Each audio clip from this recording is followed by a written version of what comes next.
Q&UPDATEZ. Welcome to Q&UPDATEZ. Hosted by New Lewi. Let's go!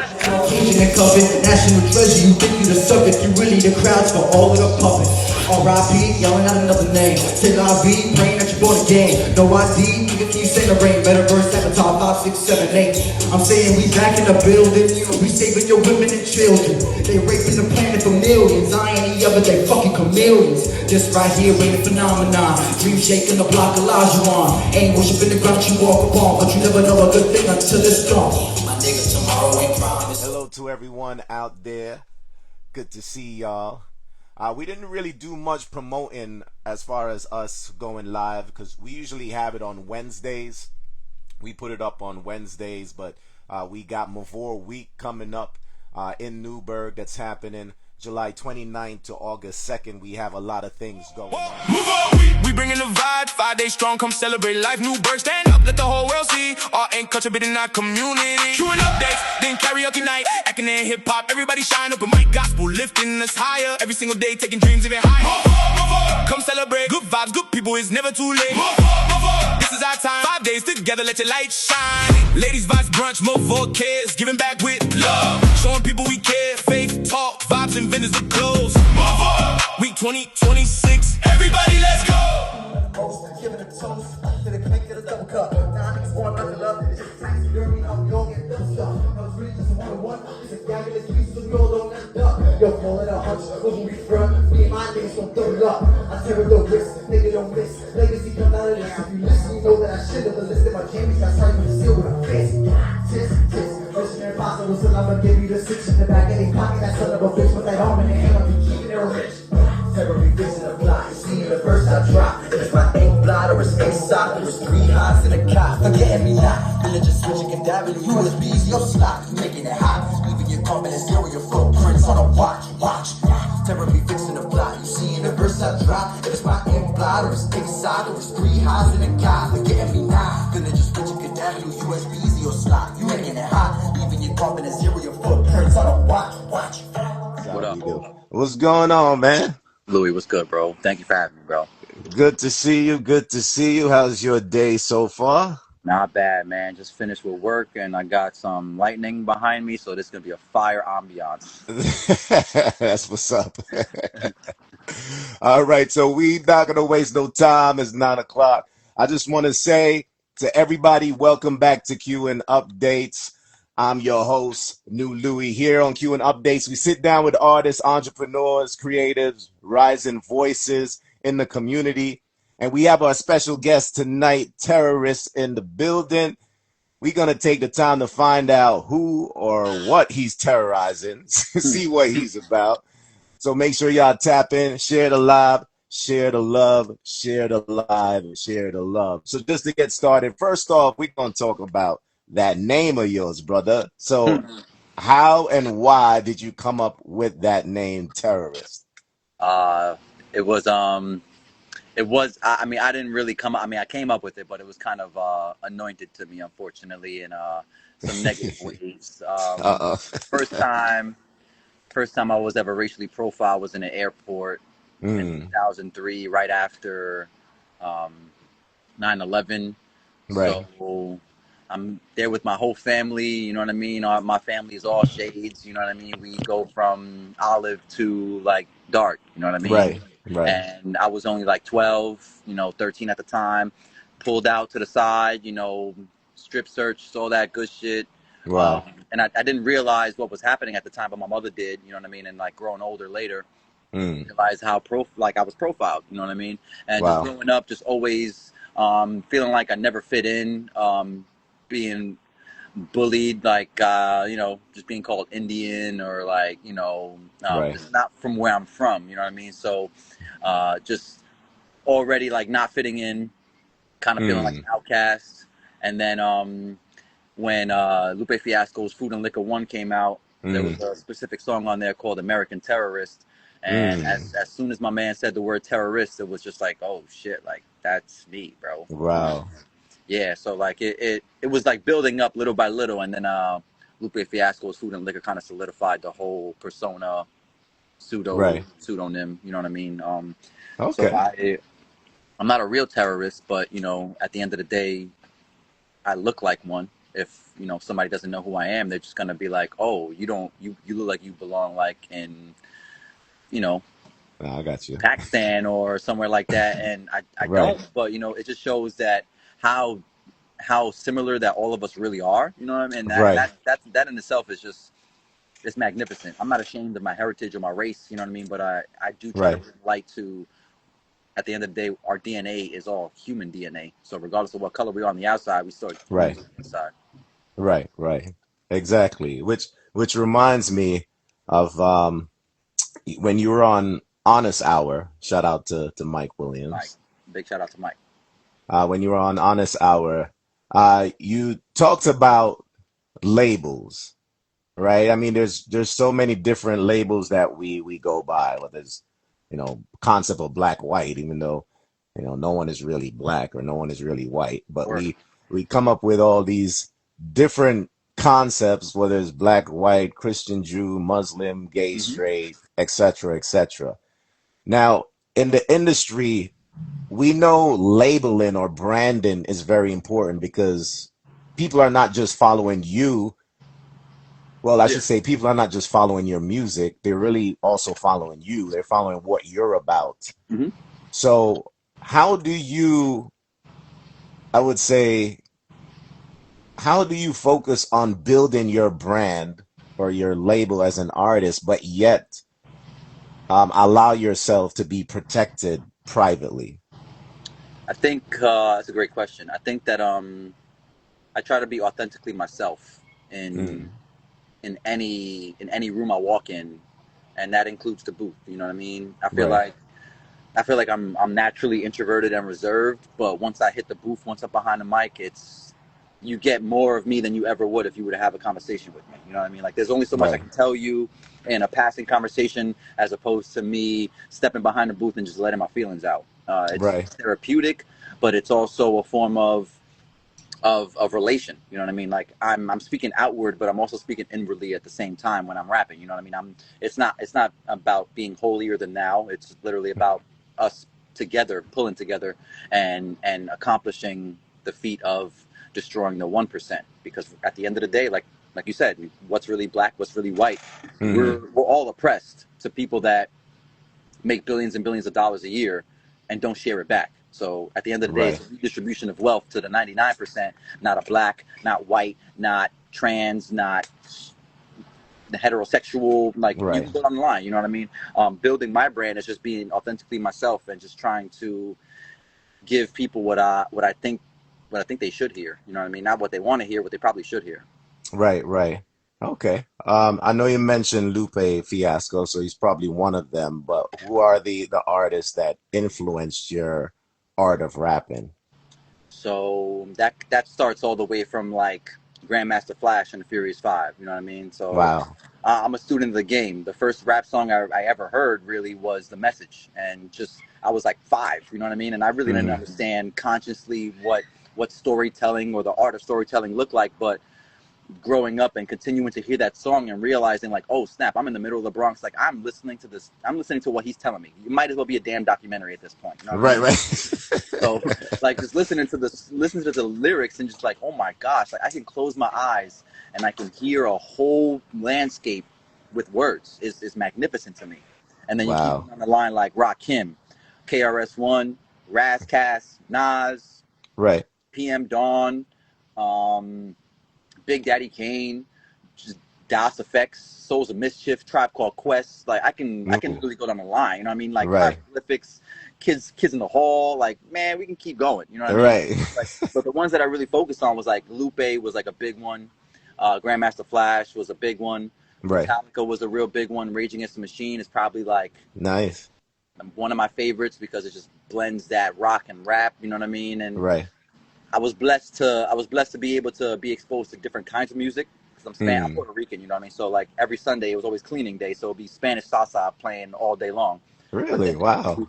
it would also be like Duran Duran or Depeche Mode and like the Ramones and stuff like that. So growing up, I was blessed to be in the middle of the Bronx, you know what I mean, the Right. epicenter of crack, cocaine, and AIDS, being able to be exposed to music like the Temptations and Al Green and Marvin Gaye and Funkadelic and the Doobie Brothers and like, you know what I mean? It's just Right. music is universal, Right. and to be able to be exposed to all different kinds of music, not just rap, I feel Right. like it's definitely played a big part in my musical tastes, my composition, and like how I just approach a song. Right. Right. So then talk to us about your upbringing. What was your childhood and teenage years like? I mean, how did that play a role into even who you are today? Yeah. I mean, I was uh I was raised in the Bronx for all of my life. You know, born and raised in the Bronx. Hmm. Um, I was uh, I was fortunate enough to have parents who are my heroes that did not succumb to being a statistic. You know what I mean? Right. So for that, I'm eternally grateful, and I feel like I am indebted to them for the rest of my life for for allowing me to have a better life than they had. Right. It was still in the Bronx, you know what I mean. But at the end of the day, the Bronx wasn't burning. Right. So like Right. for them to sacrifice their own goals and dreams for the sake of me and my siblings, Right. it was a beautiful thing, and I feel like I'm always indebted to them for it. They're my heroes for it. But Yeah. like I've seen some stuff that people wouldn't want to see. I've been shot at. I've had a gun pulled out on me. I've had a knife pulled on me. Like it's definitely not the best upbringing you want. But at the end of the Right. day, I feel like I'm protected not only by my family, but as far as like beyond the dimensions or whatnot, I definitely got shooters on the roof that are looking out for me. Right. Um, Right. but you have places that are bad everywhere. But True. I'm just grateful that I have parents and a support system that were able to guide me in the right direction. Try to stay out of trouble, go into Right. sports, and just try to be a well-rounded individual, I guess, as much as you can be in the middle of the Bronx. And Right. Right. I'm just appreciative of my parents, Yeah. and just knowing that upbringing is gonna translate into the lives that I touch. You know what I mean? When I'm trying to impart wisdom or knowledge onto people, so it's really just a cycle of just experience, wisdom, and just passing on that learning wisdom that you have. And Right. our upbringings are not as dissimilar as we may think they are. Truthfully. Right. Right. And I mean, you certainly had a good step as far as, or what am I trying to say? It's like you were a step ahead in the sense of you had both parents, because I Yeah. know it becomes much harder, especially for people who don't have the father figure in their life. Facts. So, My dad didn't know his father. You know what I mean? He lost wow. his mom at 13 years old from breast cancer. You know what I mean? So Mm, just knowing that my dad was able to become a man at 13 years old with two younger siblings, two younger sisters, was just, right. that man is my hero. You know what I mean? Like obviously we just maybe like knock heads here and there. You know what I mean? But at the end of the day, like I I know mean, what he who did for doesn't? his family. I know what he does for my family. At the end of the Right. day, so like I can't that like that's the man right there. That's the man. Right. Right. So now that you are a full-grown adult I and guess. dealing with the the lives of adulthood, when it comes to juggling things that you need to do versus the things that you truly want to pursue, how do you motivate yourself? Because I know that's hard to balance in this world. Shit, man. I guess I'm still trying to learn that. Mm, I guess giving the adequate amount of F's in order to strive and thrive in this hellhole that we call life. I guess you know what I mean. right. I had to hit the reset button on life. I just recently moved back from Rochester, so it's just like literally starting life all over. You know what I mean? So prioritizing prioritizing my mental health while still Hmm. trying to be able to make a decent amount financially and support myself is extremely tough. I Right. feel like I've turned a corner where I'm not about I'm not about the dollar amount on my paycheck, and that goes for aspects of life like music too. You know what I mean? Like I know Right. I'm not gonna make Drake money. I'm not gonna make Hove money, but if I can make music for myself for the love of the game and hopefully impact some people in a positive light, then I've already won. Um, Mm, but I'm still swimming. You know what I mean? I'm still on the journey of trying to balance enjoying life while I have it and progressing forward as far as like financially and fiscally responsibility goes. right. Still Right. learning, you Right. know what I mean? And truthfully, I don't really care about money like that. So, trying to give the adequate amount of F's. Right, right. Well, you mentioned as far as you're not going to make that Drake money. Now, should we go into your reasonings why, as far as what are your thoughts on the music industry and as far as how you fit in? It's calculated, man. It's calculated. Mm, It's a business at the end of the day. So businesses are going to gravitate and market the things that bring them money. And mm, the formula's already been paved, and this formula's been set 20, 30 years in the making already. You know what I mean? Just degradation, self-deprecation, mm. not trying to be the best version of yourself. I feel like a lot Right, of the music now, a lot of the mainstream music, obviously, let me right, right, be specific. A lot of the mainstream music that is pushed onto us is all, why am I listening to this shit? Like right, I feel like I'm more dumb by listening to this. And right, it's planned, it's programmed. Like, we are programmed, not only in music, we're programmed in media, we're programmed in news and television, just our right. everyday life. That implicit bias that is already like programmed and indoctrinated into us, we carry Mm-hmm. that with us and we don't even know it.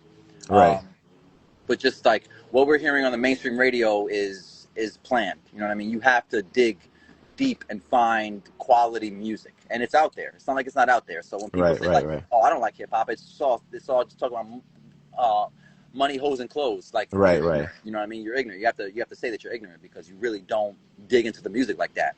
right, If And then on the other side of the coin, people that love Metallica but don't like rap music, or like that love Metallica but don't like politically conscious hip hop music, right, you got your foot in your mouth, realistically, because what are right, we really talking about here?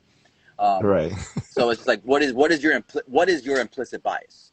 What right. is your what are you biased against that's making you think that the way that you are? And I think I Mm, try to do that with my music too. Just I'm not a Democrat. I'm not a Republican. mm-hmm. I don't I don't try to claim any specific political party because they both fuck us in the end. Excuse my Right, language. right, Um, I just want people to think for themselves. right, right, What the left party might think the right party is doing wrong, it's a whole different aspect when you flip it. You know what I mean? What's a patriot to a terrorist in their country? right, right, So right. it's a Okay, matter so of, we're not that far apart from each other. We just got to realize that we're being programmed to hate each other instead of the actual people that are oppressing us. gotcha. So the whole, as far as the political spectrum, it's kind of like left wing, right wing, same bird, but the feathers are slightly different. Yeah, and the bird is broken, bro. The bird is broken. What are we doing here? Right, right, got you. So that leads me to my next question. What is your why as to why you're doing this? I feel like it's a cry for help, Hmm. like in Titanic. Is like, is anybody alive out there? Can anybody hear me? Right, I know that I'm not alone when I think the way that I think, but I want to unite those like minds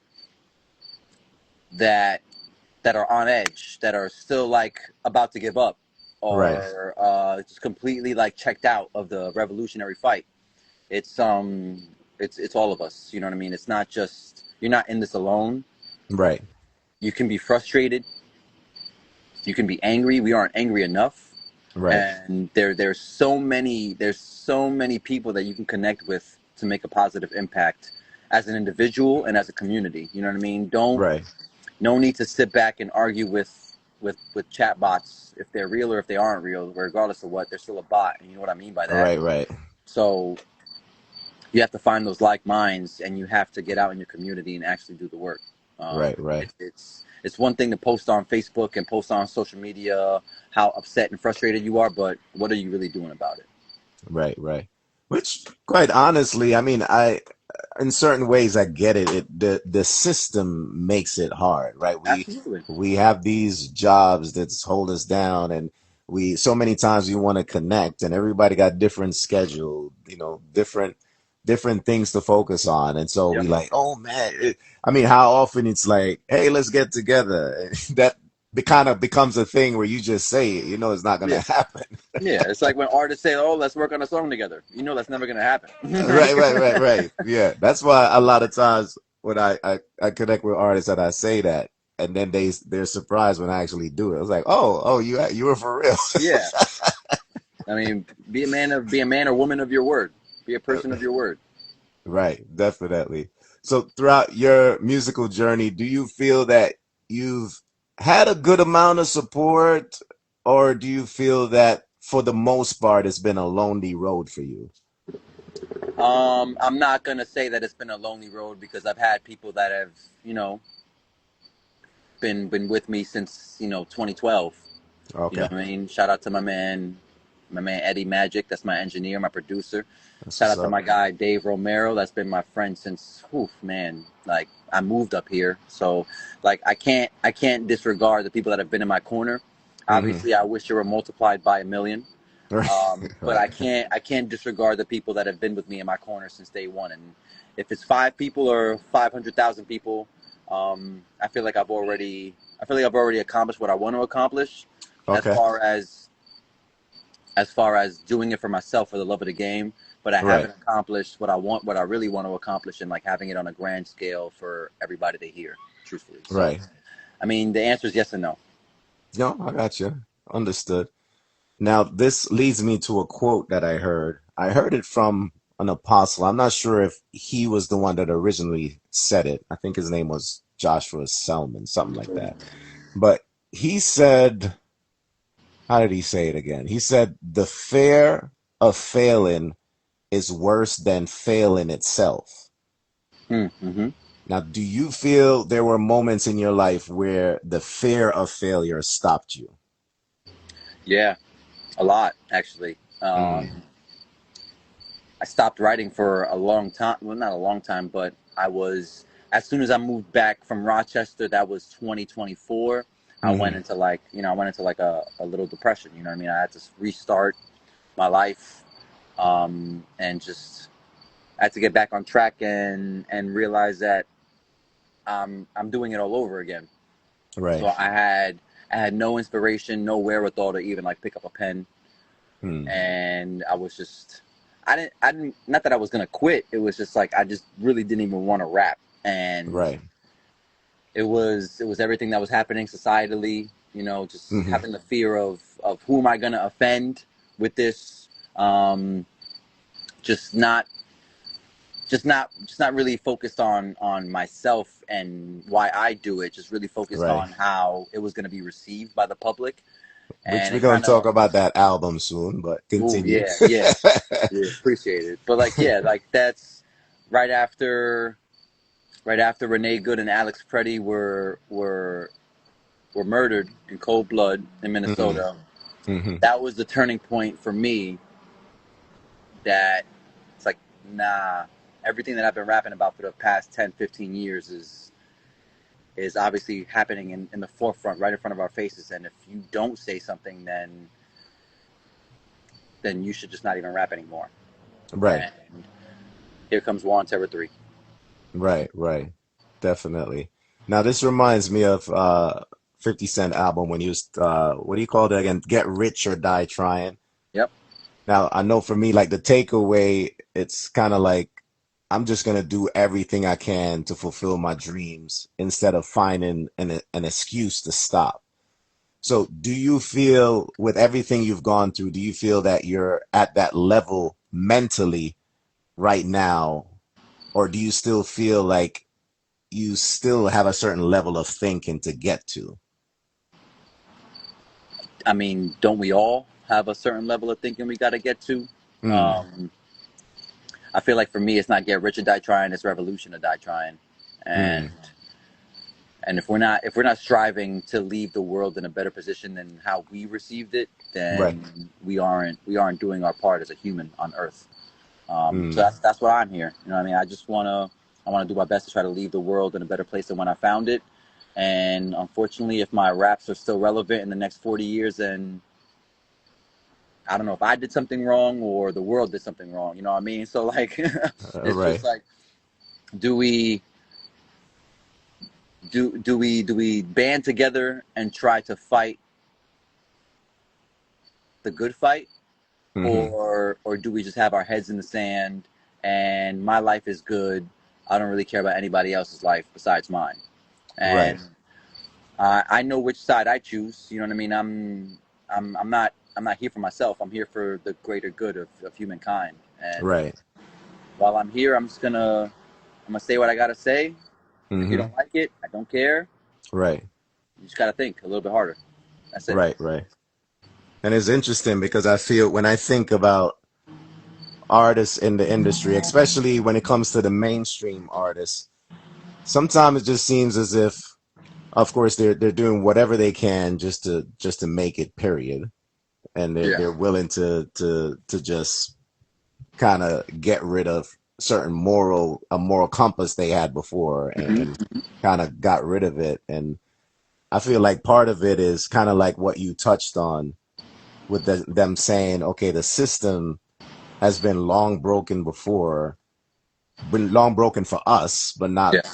broken for those who are manipulating things. Mm-hmm. So they just feel like might as well just focus on myself. So do you feel like there have been times you felt that way, just seeing, because I'm sure with you being a person that study and pay attention to things, I'm sure you look at things and say, wait, is there any hope? You know what I mean? Because it seems so deep. So do you go through that process of just feeling like, man, there might be no hope for this world? Yeah. A lot actually. You know, I don't Hmm. have any children, and I would love to have a child, but who would I be to bring a child into this world? Right. Um, if it sounds selfish, so be it. But I wouldn't want a child to inherit a world that is literally rotting from the inside. Right. All of its natural resources are being raped and pillaged for a commodity. Um, Right. we are unable to, as a society, hold a decent conversation with each other without staring down at our phones. Right. It's just where have it seems like we've devolved so much as a race or a species that I just don't see any hope. Right. But then I hear music and I hear glimmers of hope. I see activists and protesters that are doing the work in our communities, and that gives Hmm. me hope. There are little slivers and pockets of like hope that I see that it's just like, all right, maybe there is hope. It Right. seems like it seems like we're programmed to see the negative of everything on the Right. news, in the music, in social media, just something we can't attain in social media. We see all of the things that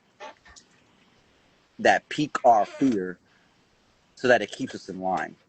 Right. And I'm not that kind of person. You know what I mean? I see things for what they are. I see propaganda. I see programming, indoctrination, and I'm like, I don't want that. I don't want that for me. Right. And I mean, there is hope, but the way it's happening right now, it's looking real bleak, man. Right. No, no, I get it. I get it. And it's funny because with even thinking of myself and my wife, and I mean, we have 4 children. Sometimes I tell people, and they like, "What? You got 4 children?" Word. But it's just interesting with us and raising our children because we started them with homeschool. Like our 2 oldest, they were just Mm, homeschool all the way up. okay. My daughter, she went into a gap year program, and through the gap year program, then she got hired for a position, so she's going Oh, right that's dope. into work. And so, Good for her. there's certain things she's done that we helped her when we say, okay, set aside some money, so she's able to, she set aside 3,000, put it into VT Sacks just to have something invested, and just Nice. teaching her some basic principles. And our oldest, he was homeschooled all the way through, and then Hmm. just went right to Binghamton after that. They kind of Nice. say, okay, write essays. Let's see if you actually Hmm. make sense. And then they say, all right.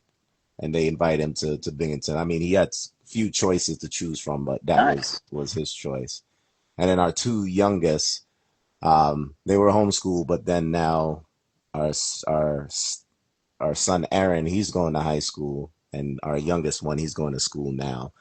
But we kind of had that same concept, is what I'm getting at, is the system is so designed to control their way of thinking and leave them in a place of there's no hope, that we felt in a way is our duty to really focus on taking better control of their mind. Of course, we still got struggle like anybody else, Yeah, yeah.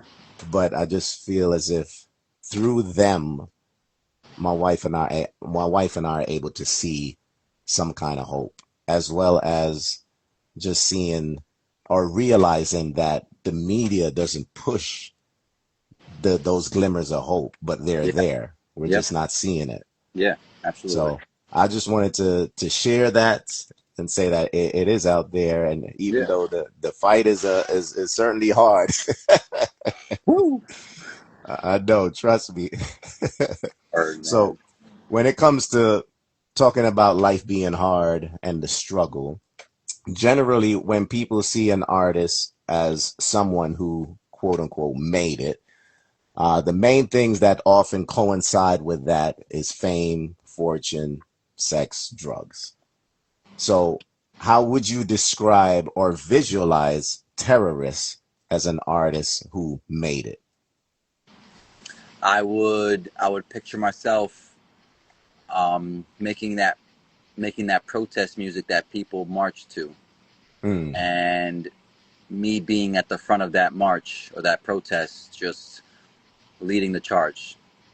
Um, nice. I would I would love my music to reach global a global scale. Hmm. Um, I would literally charge the least amount of money for a ticket. You know what I mean? I'm Right.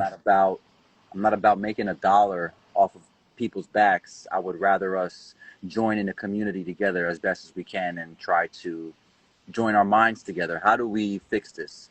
How do we get our top economists, our top sociologists, our Hmm. top scientists to create a placeholder government? Not necessarily placeholder government, but how can we create a government that is self-sustainable, autonomous from what is in place? And how do Right. we govern ourselves? How do Mm, we govern ourselves with, like you said, a moral compass, with the thought of the greater good in the forefront as opposed to the individual? right. Obviously, psychology would would suggest that that's never going to happen, but it's Mm, possible. You know what I mean? It's not like it's not possible. There are right. there are socialistic governments that work. Right. Um, it's not like every single communistic and socialist government hasn't worked. Socialism works, I think, but at the end of the day, it's like we have to be able to believe in it and put our money where our mouth is, and try to govern with the thought of the greater good instead of the billionaires that currently run everything that we fucking own. Right. Right. Which I get it. I feel like even when it comes to even talking about socialism, I feel that there are always great ideas as far as bringing people together. But then you take a great idea and put it in the wrong hands, then it's a really Exactly. bad idea. Exactly. It doesn't take much for socialism to look like a dictatorship. Right, right. Yeah, because we definitely we've seen the history of Of that, course. Of course. of what I'm getting to. But that brings up for me again what we talked about hope, because I remember going back to something you said when you were on Honest Hour, and you said we are the creators of our own paradise or Armageddon. Yeah. So, were there moments in your life where you feel that you've created your own Armageddon, and how did you go about rewriting your story? Yeah, that's a really pertinent question because I was battling substance abuse addiction while I was up in Rochester, Hmm. and um, you feel like in the moment you feel like that substance is creating a portal for you to, as an artist, create with an unlimited amount of, ammunition. Right. Um, feel like it unlocks your creativity, but I was like killing myself in the process. You know what I mean? I was not sleeping. I was like physically damaging my body, and I made some of the best music I ever made during that time frame, but I was depressed, I was lonely, I was self-medicating, and I was literally creating my own Armageddon to try and create paradise for somebody else. Right. You know? And that was it was a big wake-up call for me.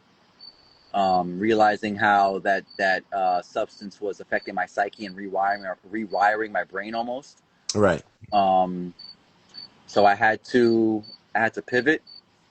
Thank God for psychedelics, because psychedelics definitely took me out of that nasty addiction that I had. So I personally thank psychedelics for helping me to get out of that addiction that I had.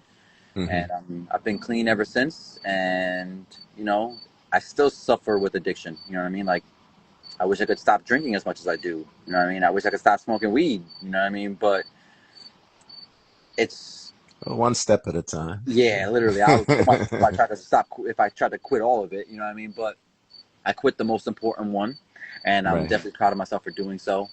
And it's definitely changed me for the better. I feel like a human again, and I don't just try to numb myself to not feel anything. I accept the pain, I accept the depression, I accept the anxiety, and I breathe through it. I try to work through it, and I realize that it's just a passing feeling, and it will go away. I know that it's going to come back, but I have to be able to mediate it in the moment as opposed to just medicate it.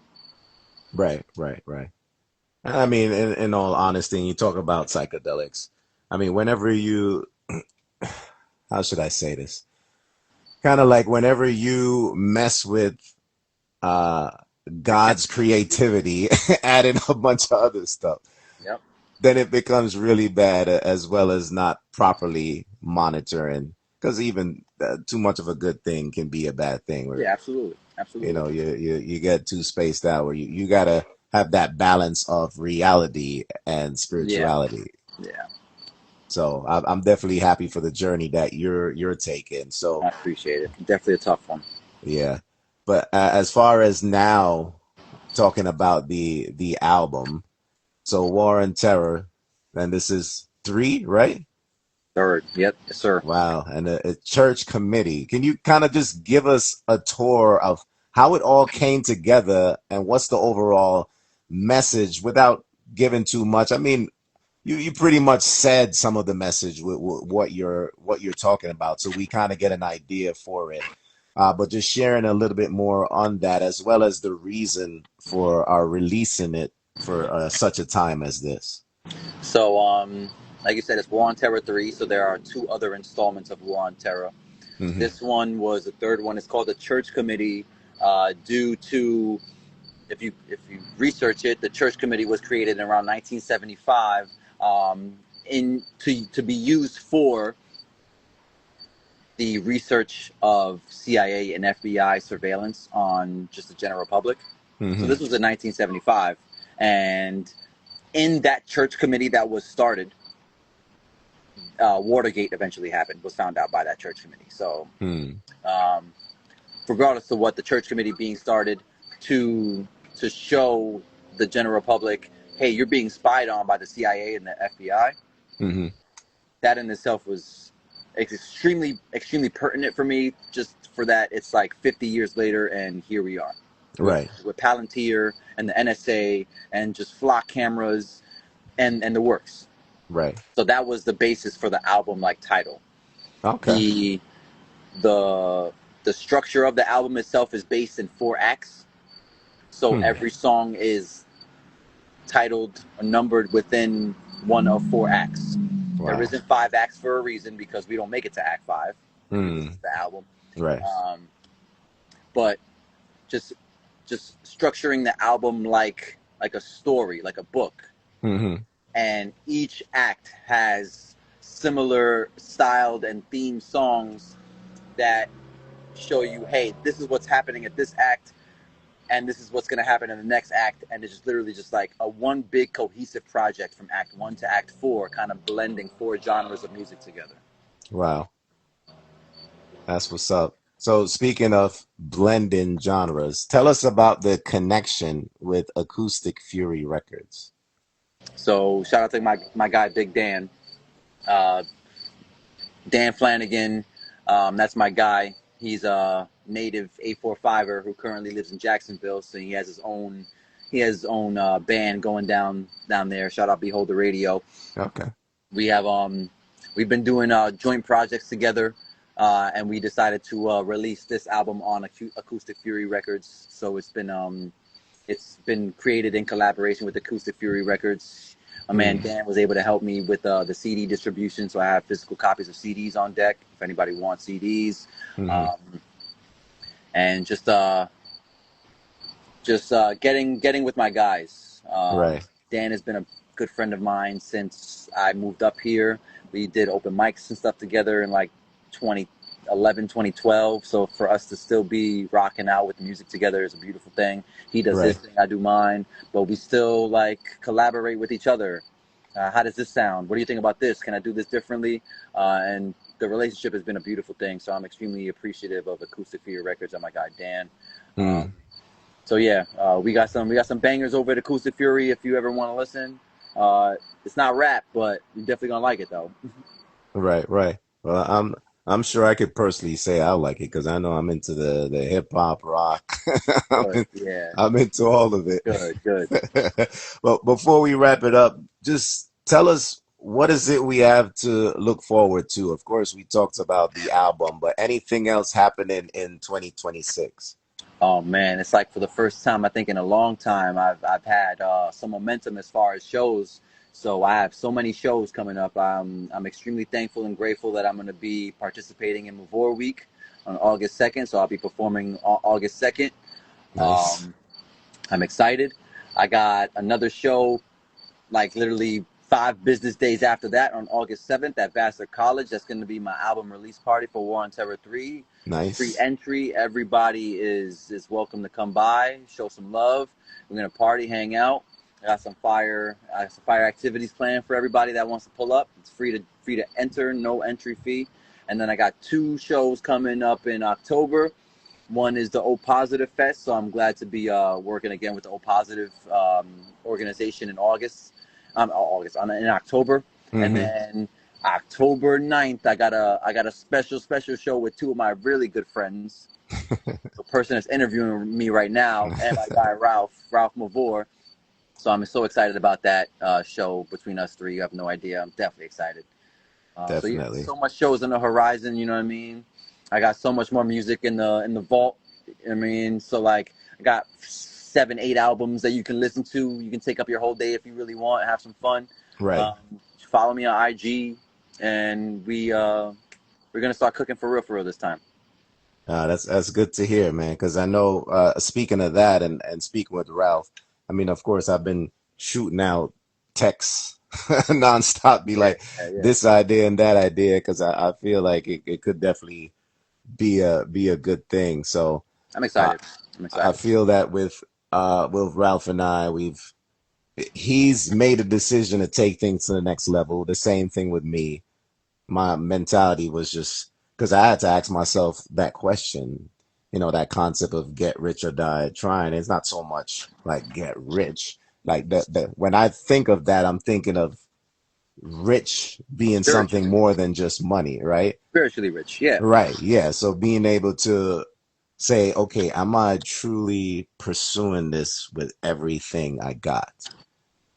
And so I had to really ask myself that question. Like, yes, I still have to balance life. I just said I got 4 kids, right? I got the wife, 4 kids. There's things that needs to be done, but it's prioritizing things, finding the balance. Because we know when I gotta wake up, for me, like I go to work sometimes 8 o'clock, sometimes 8:30, depending on the staff to clock in. And there are times where I get up at 4:45 in the morning to hit the gym first.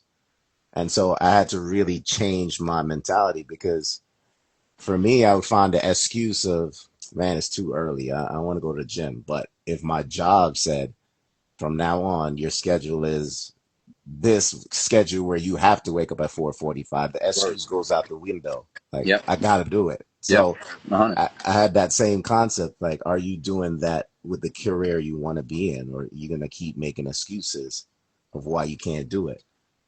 So I feel that this is certainly the time, the year. I mean, the year for me really started in March as far as Earth's calendar, the springtime. So with that being the new year for me personally, that's when I really kick things into gear. And just saying, okay, let's get the ball rolling here. We got to stop wasting time because, kind of to your point, somebody needs to hear what you have to say. Word.